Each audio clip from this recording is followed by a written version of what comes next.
Absolument une seule fois, Vanessa. S'il te plaît. Tu sais à quel point cela représente pour Rebecca et moi. Mon jeune frère, Aaron, implorait au téléphone, sa voix portant ce ton suppliant familier que j'avais entendu d'innombrables fois auparavant. J'étais assise dans mon bureau chez Brightedge Media à Kansas City, Missouri, fixant les feuilles de calcul de planification financière sur l'écran de mon ordinateur. À 31 ans, j'avais travaillé dur pour bâtir ma carrière de directrice senior du marketing et j'avais été prudente avec l'héritage que notre grand-mère nous avait laissé il y a 3 ans. Aaron, en revanche, avait dépensé sa part en 18 mois. Aaron, nous en avons déjà parlé, ai-je dit, gardant ma voix ferme. Je t'ai déjà aidé à régler tes cartes de crédit 2 fois cette année. Je ne peux pas financer ton mariage. Ce n'est pas pour financer la totalité, a-t-il rétorqué, son ton passant de suppliant à agressif. J'ai juste besoin de 50 000 $. Ce n'est rien pour toi. Rien pour moi. J'ai serré le téléphone plus fort. 50 000 $ ne sont rien pour personne. C'est plus que ce que la plupart des gens gagnent en un an. Mais tu as l'argent de grand-mère qui traîne là, sans rien faire. La famille de Rebecca s'attend à un certain niveau d'élégance. Son père possède 3 concessions automobiles, bon sang. Je ne peux pas avoir l'air démodé devant eux. L'assurance dans sa voix me retournait l'estomac.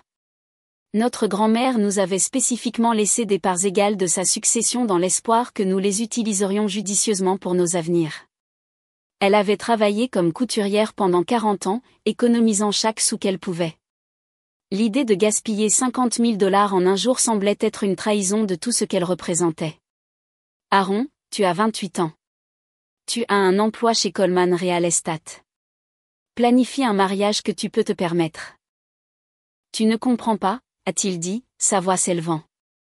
Rebecca a déjà envoyé les invitations. Nous avons réservé la salle au Fairmont.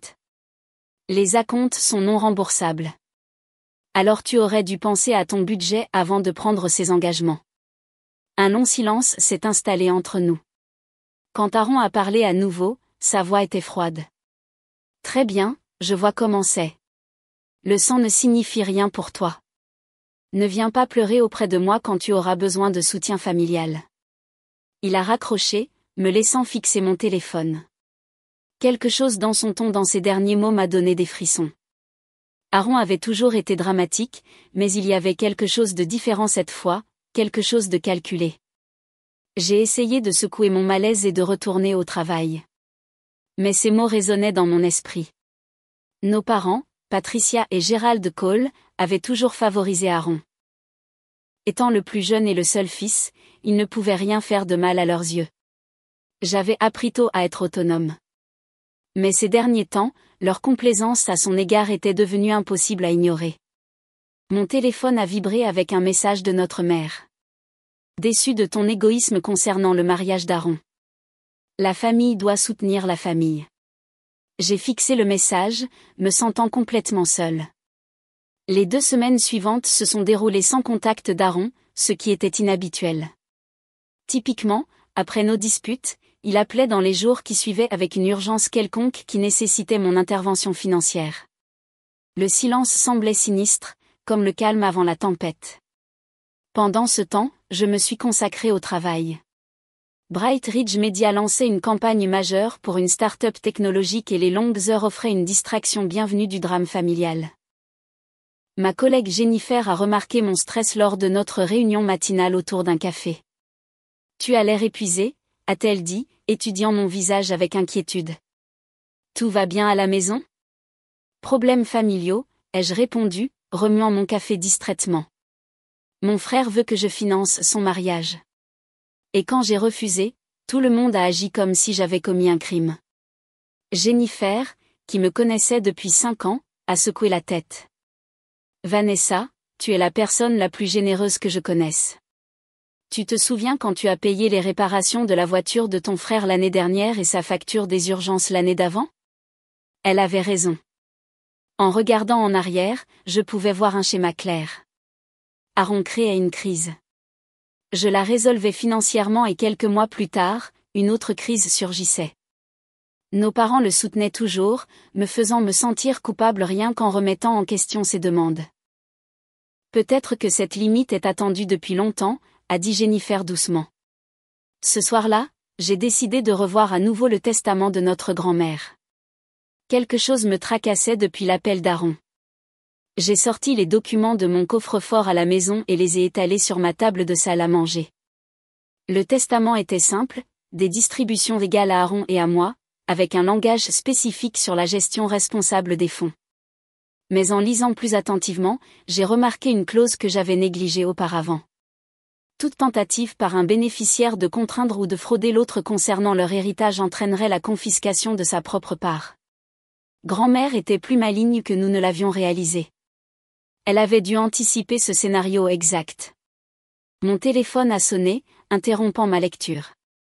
C'était ma mère. « Vanessa, ma chérie, Aaron veut arranger les choses », a-t-elle dit, sa voix artificiellement enjouée. « Il organise un dîner d'anniversaire pour toi samedi prochain chez Romanoes. Juste la famille. Il veut s'excuser et passer à autre chose. » J'ai jeté un coup d'œil à mon calendrier. Mon anniversaire était encore dans 3 semaines, mais peut-être qu'Aaron essayait sincèrement de réparer notre relation. Il m'a spécifiquement demandé de te dire combien il est désolé.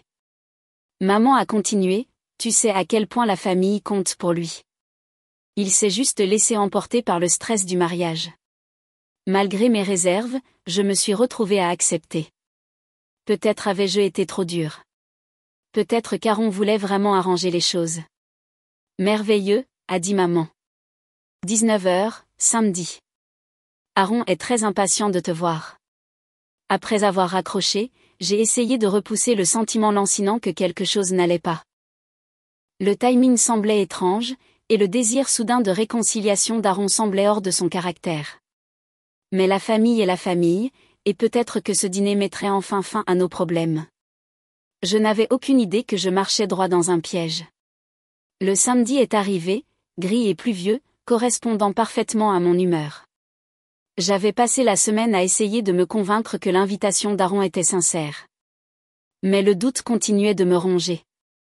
Pourtant, je me suis habillée avec soin, un blazer marine et un pantalon, espérant présenter un front uni si nous allions vraiment nous réconcilier. Romanoes était un restaurant italien haut de gamme dans le centre-ville de Kansas City, le genre d'endroit qu'Aaron prétendait généralement trop cher pour son budget. Alors que je franchissais l'entrée, l'hôtesse m'a souri chaleureusement. « Mademoiselle Cole, par ici s'il vous plaît. Votre groupe est déjà installé dans notre salle à manger privée. » Une salle à manger privée ? Cela semblait excessif pour un simple dîner de famille. Mon malaise s'est approfondi alors que nous traversions la salle principale vers l'arrière du restaurant. L'hôtesse a ouvert une lourde porte en bois et j'ai entré s'attendant à voir Aaron et nos parents. Au lieu de cela, j'ai figé. Assis autour d'une grande table de conférence se trouvaient Aaron, nos parents et 4 hommes en costume coûteux que je ne reconnaissais pas. Des papiers étaient étalés sur la table, et tout le monde m'a regardé avec des expressions allant de nerveuse à prédatrice. « Vanessa », Aaron a sauté avec un sourire trop enjoué qui n'atteignait pas ses yeux. « Merci d'être venue. S'il te plaît, assieds-toi. »« Qu'est-ce qui se passe ici ?» ai-je demandé, restant debout près de la porte. « Qui sont ces gens ?» L'un des hommes en costume s'est levé et m'a tendu la main. « Mademoiselle Cole, je suis l'avocat Douglas Harrison de Harrison Wells & Associates. Voici mes collègues, l'avocat Peterson, l'avocat Wallace et l'avocat Brox. 4 avocats. Mon frère avait amené 4 avocats à ce qui était censé être un dîner d'anniversaire familial. Je ne comprends pas, ai-je dit. Bien qu'une froide réalisation commençait à se former dans mon estomac, le sourire faux d'Aaron a légèrement vacillé. Vanessa, nous devons parler de l'héritage de grand-mère. Il y a des questions juridiques qui doivent être résolues. Quelles questions juridiques ? Ai-je exigé, ma voix plus vive que prévu. L'avocat Harrison a fait un geste vers la chaise en face de lui. Peut-être devriez-vous vous asseoir. C'est une affaire complexe concernant la bonne administration des fonds de succession. Je suis resté debout, mes mains serrées sur mes côtés. Je veux savoir de quoi il s'agit avant de m'asseoir n'importe où. Aaron a échangé un regard avec notre père, qui s'est éclairci la gorge inconfortablement. Ma chérie, Aaron a découvert des irrégularités dans la manière dont l'héritage a été distribué. Les avocats ont besoin de ta coopération pour régler les choses. Quelles irrégularités ? Ai-je demandé, ma voix montant. L'héritage a été partagé à parts égales, exactement comme grand-mère l'avait spécifié. L'avocat Harrison a ouvert un dossier et a sorti plusieurs documents. Mademoiselle Cole, il y a des inquiétudes quant à votre aptitude à gérer votre part de la succession. Votre frère a des documents suggérant que vous pourriez prendre des décisions financières irresponsables qui pourraient mettre en danger l'héritage familial. La pièce a semblé tourner autour de moi. Il remettait en question mon aptitude. J'étais celle qui avait géré mon héritage de manière responsable alors qu'Aaron avait dilapidé le sien. C'est insensé, ai-je murmuré, comprenant enfin la véritable nature de ce dîner d'anniversaire. Aaron s'est penché en avant, son masque tombant enfin complètement. Signe juste les papiers, Vanessa. Rend les choses faciles pour tout le monde. L'avocat Harrison a fait glisser les documents à travers la table vers moi avec une précision habituelle.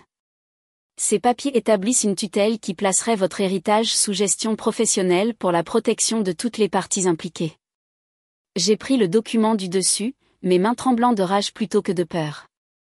Le langage juridique était complexe, mais l'intention était parfaitement claire. Il voulait que je cède le contrôle de mon héritage à une société de gestion financière qui, selon les petits caractères, était partiellement détenue par Aaron. Tu te moques de moi, ai-je dit, ma voix dangereusement calme.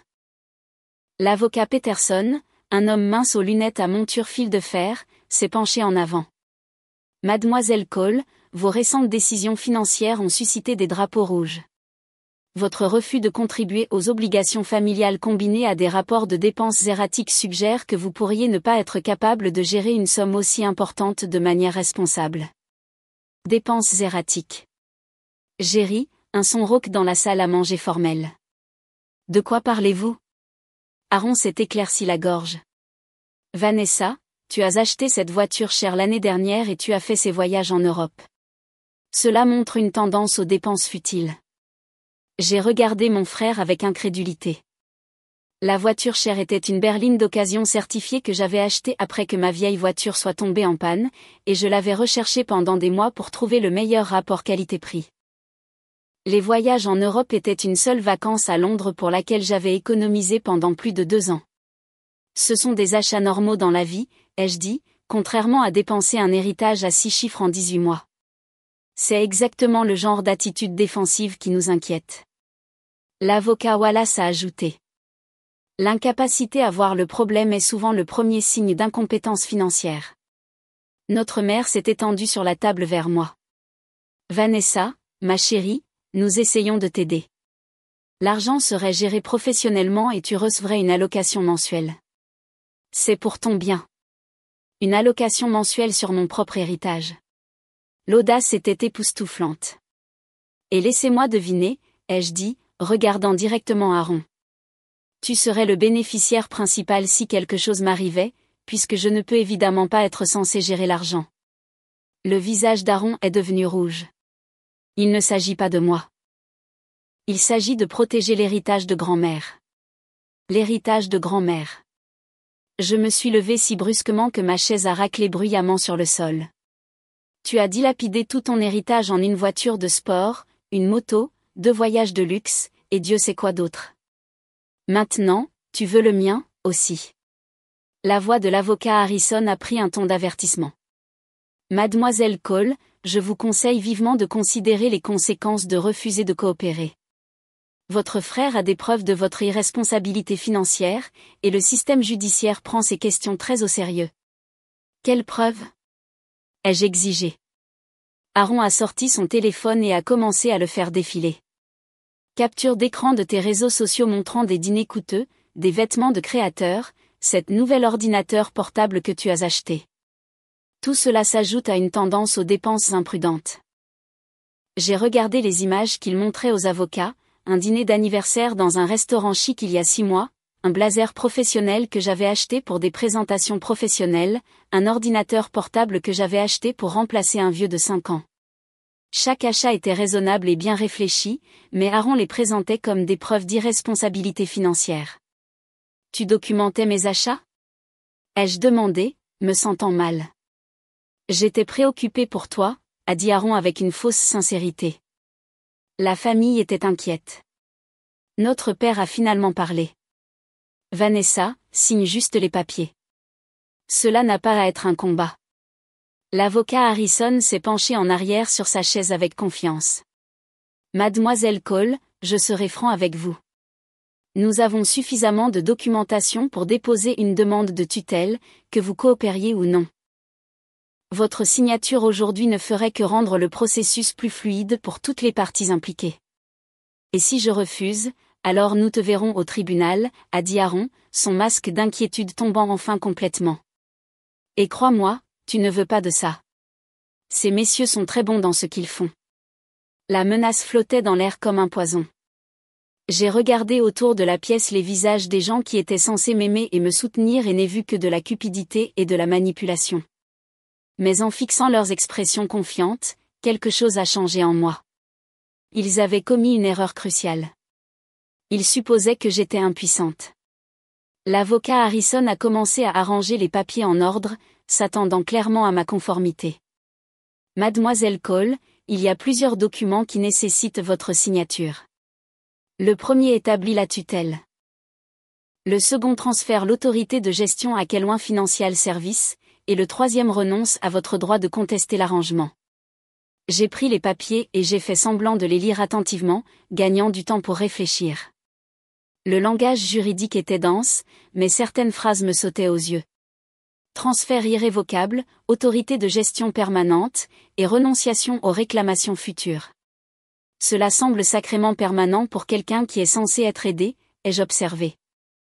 L'avocat Peterson a ajusté ses lunettes. Les tutelles financières sont conçues pour offrir une stabilité à long terme.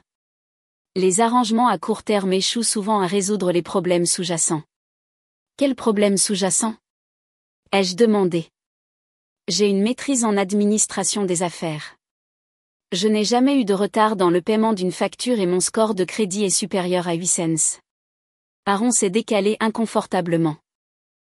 Vanessa, ton score de crédit n'a pas d'importance si tu prends de mauvaises décisions avec de grosses sommes d'argent. Comme refuser de financer ton mariage. Ce n'est pas de ça qu'il s'agit. Notre mère est intervenue rapidement, mais ses yeux évitaient les miens. J'ai continué à lire les documents, remarquant plusieurs détails préoccupants. Queloin Financial Services facturerait des frais de gestion annuels de 3%. Aaron était répertorié comme le principal contact pour toutes les décisions, et il y avait une clause permettant des distributions d'urgence aux membres de la famille en cas de crise. Comme c'est pratique, ai-je murmuré. Aaron aurait accès à des fonds d'urgence quand il en aurait besoin. L'avocat Wallace s'est penché en avant. Mademoiselle Cole, vous vous concentrez sur des détails non pertinents. L'important est d'assurer une gestion responsable de votre héritage. Gestion responsable, ai-je répété, comme la façon dont Aaron a géré son héritage en achetant une moto de $40 000. Assez. C'est exactement le genre de comportement qui prouve que tu ne réfléchis pas clairement. Tu es paranoïaque et hostile. Je suis réaliste, ai-je rétorqué. Tu as amené 4 avocats pour m'embusquer parce que je ne voulais pas payer ton mariage. Maintenant, tu veux voler mon héritage et le présenter comme de l'inquiétude pour mon bien-être. La voix de l'avocat Harrison est devenue froide. Mademoiselle Cole, je vous recommande de surveiller votre langage. Les accusations de vol sont des questions sérieuses qui pourraient entraîner des poursuites en diffamation. La menace était claire, mais quelque chose dans son ton m'a semblé étrange. La plupart des avocats légitimes seraient plus mesurés dans leur langage, plus professionnels. Ces hommes essayaient trop fort de m'intimider. Puis-je voir vos accréditations d'avocat? Ai-je demandé soudainement. La question a semblé les prendre au dépourvu. L'avocat Peterson a froncé les sourcils. Quoi? Vos accréditations d'avocat. J'aimerais vérifier que vous êtes tous des avocats autorisés avant de signer quoi que ce soit. Le visage d'Aaron est devenu pâle. Vanessa, c'est ridicule. Ce sont des professionnels respectés. Alors ils n'auront pas peur de me montrer leurs accréditations, ai-je dit, gardant ma voix ferme malgré mon cœur battant la chamade. L'avocat Harrison s'est rapidement remis. Mademoiselle Cole, nos accréditations sont du domaine public. Nous ne portons pas d'identification physique. Mais vous portez des cartes de visite, ai-je souligné. Et les cabinets d'avocats légitimes ont des sites web et des numéros de téléphone que je peux vérifier. Le silence qui a suivi était assourdissant. Nos parents avaient l'air confus. Aaron avait l'air paniqué et les 4 avocats échangeaient des regards inquiets. C'est absurde, a finalement dit l'avocat Wallace. Nous essayons de t'aider, et tu remets en question notre professionnalisme. Je remets en question tout ce qui concerne cette situation, ai-je répondu. À commencer par pourquoi mon dîner d'anniversaire supposé s'est transformé en une embuscade juridique. Aaron s'est levé brusquement. Très bien. Tu veux faire ça par la force? Nous déposerons la requête de tutelle lundi. Ces messieurs ont toute la documentation nécessaire.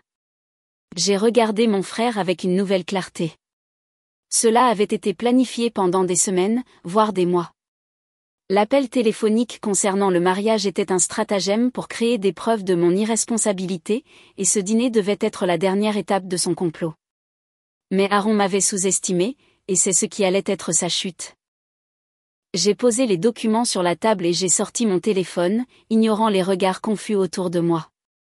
Avant de signer quoi que ce soit, il y a quelqu'un que je dois appeler. Vanessa, ce n'est pas nécessaire, notre mère a dit rapidement. C'est une affaire de famille. Exactement, ai-je répondu, faisant défiler mes contacts. C'est pourquoi je veux que mon avocat examine ces documents avant que je ne les signe. La couleur a disparu du visage d'Aaron. Ton avocat? Oui, Aaron. Contrairement à toi, je crois qu'il faut obtenir un avis juridique approprié avant de prendre des décisions importantes. J'ai trouvé le numéro que je cherchais et j'ai appuyé sur appel. L'avocat Harrison a essayé de garder son sang-froid. Mademoiselle Cole, faire examiner les documents par un autre avocat ne fera que retarder le processus inutilement. Je suis sûre que oui, ai-je dit pendant que le téléphone sonnait. Mais j'ai appris à être très prudente avant de signer des documents juridiques. L'appel s'est connecté et j'ai entendu la voix familière de Catherine Walsh, l'avocate qui m'avait aidée lors de l'achat de ma maison il y a 2 ans. Vanessa, c'est inattendu pour un samedi soir. Catherine, je suis désolée de te déranger, mais je suis dans une situation qui nécessite une aide juridique immédiate. Je suis au restaurant Romanoès avec ma famille et 4 hommes qui prétendent être avocats et qui veulent que je signe des papiers de tutelle. Il y a eu une pause. Des papiers de tutelle? Vanessa, ne signe rien. Je serai là dans 20 minutes. Aaron a sauté de sa chaise. C'est ridicule. Nous essayons de t'aider et tu agis comme si nous étions des criminels. N'est-ce pas? Ai-je demandé, le regardant directement dans les yeux.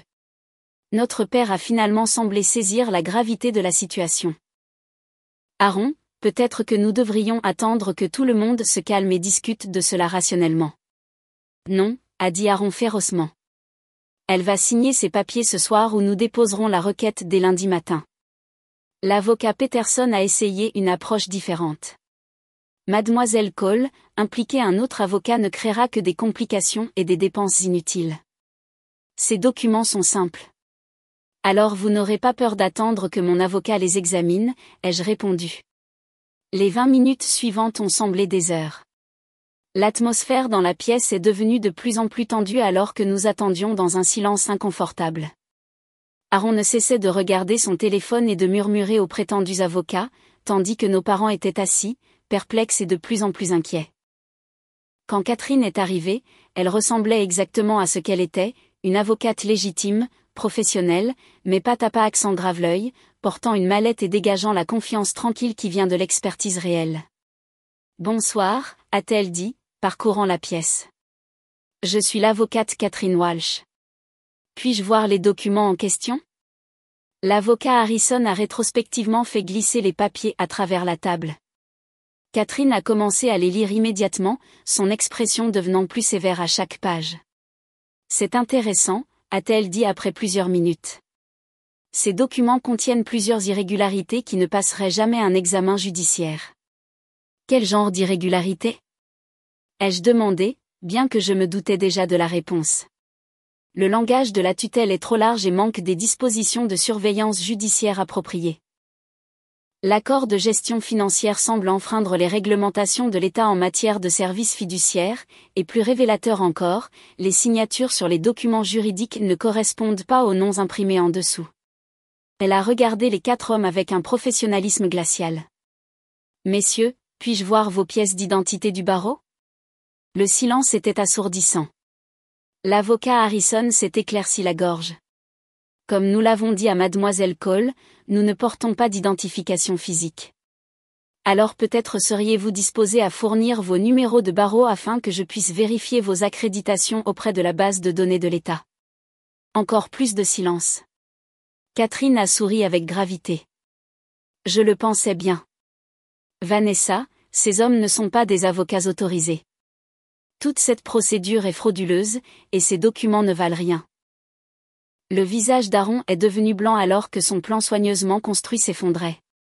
La révélation a frappé la pièce comme une bombe. Nos parents ont regardé Aaron en état de choc tandis que les 4 faux avocats commençaient à rassembler leurs papiers avec une panique évidente. « Attendez une minute », a dit Catherine vivement, sortant son téléphone. « Personne ne part avant que nous ayons réglé cette affaire. » L'avocat Harrison, ou qui qu'il soit vraiment, a essayé de bluffer. C'est absurde. Nos accréditations sont parfaitement légitimes. Vraiment? A dit Catherine, tapant rapidement sur son téléphone. Parce que selon la base de données du barreau du Missouri, il n'y a aucun Douglas Harrison, Robert Peterson, James Wallace ou Michael Brooks enregistrés comme avocats actifs dans cet État. Aaron a finalement retrouvé sa voix. Il doit y avoir une erreur. Ce sont des professionnels respectés. La seule erreur, a dit Catherine froidement, c'est de supposer que vous pourriez vous en tirer avec cette fraude. Elle a regardé directement Aaron. As-tu la moindre idée du nombre de lois que tu as enfreintes ce soir? Notre mère a grippé le bord de la table. Aaron, de quoi parle-t-elle? Qu'est-ce qui se passe? Maman, je peux expliquer, a commencé Aaron, mais Catherine l'a coupé. Monsieur Cole.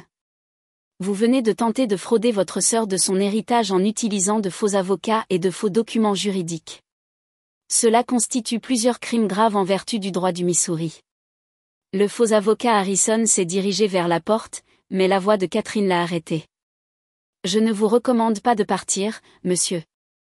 J'ai déjà contacté le département de police de Kansas City. Il devrait arriver d'un moment à l'autre. Comme si elle les avait appelés, nous avons entendu des voix dans la salle à manger principale du restaurant. 2 policiers en uniforme sont apparus à la porte, professionnels mais alertes. Agent, a dit Catherine, je suis l'avocate Catherine Walsh. Nous avons une situation impliquant une tentative de fraude et une usurpation de professionnels du droit. Aaron s'est effondré sur sa chaise alors que la réalité de sa situation le frappait enfin. Les 4 faux avocats fournissaient déjà leurs vraies identités aux officiers, et il était clair que ce complot était allé bien au-delà de ce qu'ils avaient prévu. Notre père a regardé Aaron avec un mélange de confusion et de colère croissante. « Fils, qu'as-tu fait? » « J'avais juste besoin de l'argent, » a murmuré Aaron. Sa confiance antérieure s'était complètement évaporée. Alors que la police recueillait les dépositions de tous dans la pièce, l'étendue complète du plan d'Aaron est devenue claire. Les 4 hommes étaient des acteurs qu'il avait engagés via une plateforme en ligne, leur payant $500 chacun pour usurper des avocats pour ce qu'il leur avait dit être une farce envers sa sœur. Les documents juridiques étaient également frauduleux, créés à l'aide de modèles qu'Aaron avait trouvés en ligne et remplis d'un langage officiel qui n'avait aucune validité juridique. Le prétendu Kelwin Financial Service était une société écran qu'Aaron avait enregistrée quelques semaines auparavant. La préméditation est étendue ici, a expliqué Catherine aux policiers. Ce n'était pas une décision impulsive. Monsieur Cole a consacré beaucoup de temps et d'argent à mettre en place ce stratagème frauduleux.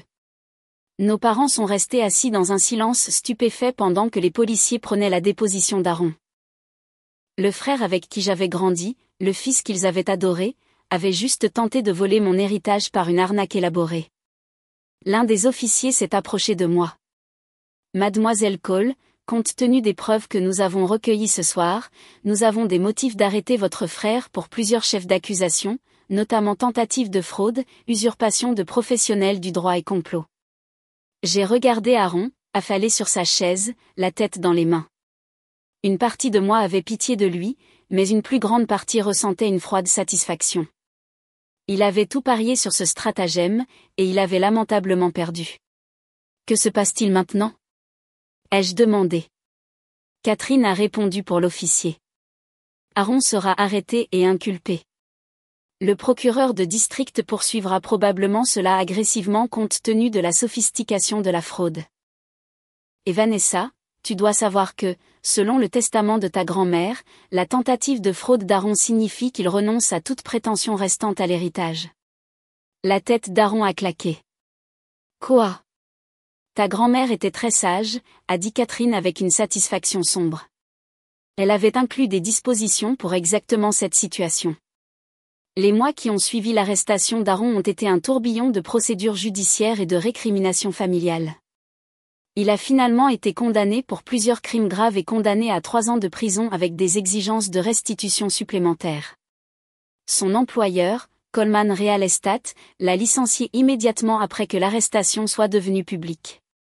La licence immobilière qu'il avait travaillé des années pour obtenir a été révoquée par le Conseil d'État. Rebecca, sa fiancée, a rompu leur fiançailles et rendu la bague 1 semaine après l'éclatement du scandale. Nos parents ont d'abord essayé de défendre les actions d'Aaron, affirmant qu'il avait été désespéré et avait fait de mauvais choix. Mais lorsque l'étendue complète de sa tromperie est devenue claire, y compris des preuves qu'il avait falsifié des documents et menti à plusieurs personnes, ils ont été forcés de faire face à la réalité de ce qu'était devenu leur enfant doré. La honte et l'embarras les ont dévastés socialement, et ils ont fini par déménager dans un autre État pour échapper à la notoriété. Les 4 acteurs qui avaient usurpé des avocats ont reçu une probation et des travaux d'intérêt général, ayant été dupés par Aaron autant que quiconque. Leur coopération avec les procureurs a contribué à garantir qu'Aaron reçoive la peine maximale. Alors que je me tenais dans le palais de justice après la condamnation d'Aaron, le regardant emmener menotter, j'ai ressenti un mélange complexe d'émotions. Il y avait de la satisfaction de voir la justice rendue, mais aussi de la tristesse pour la destruction de notre famille. Catherine se tenait à mes côtés, m'ayant guidée à travers chaque étape du processus juridique. « Tu as géré cela exactement comme il fallait », a-t-elle dit doucement. « Ta grand-mère aurait été fière. » J'ai utilisé une partie de mon héritage pour créer le Patricia Cole Scholarship Fund, nommé d'après notre grand-mère, fournissant une aide financière aux femmes poursuivant des études de droit. Il semblait logique que la tentative d'Aaron de me voler ait finalement abouti à aider d'autres à chercher justice. En repensant à cette nuit au restaurant Romanoès, j'ai réalisé que la plus grande erreur d'Aaron n'était pas de sous-estimer la loi ou de surestimer sa propre intelligence. Sa plus grande erreur a été de penser que je serais une proie facile simplement parce que j'avais toujours été généreuse avec ma famille. Il a confondu la gentillesse avec la faiblesse, et cette confusion lui a coûté cher. Parfois, la meilleure vengeance n'est pas de se battre salement.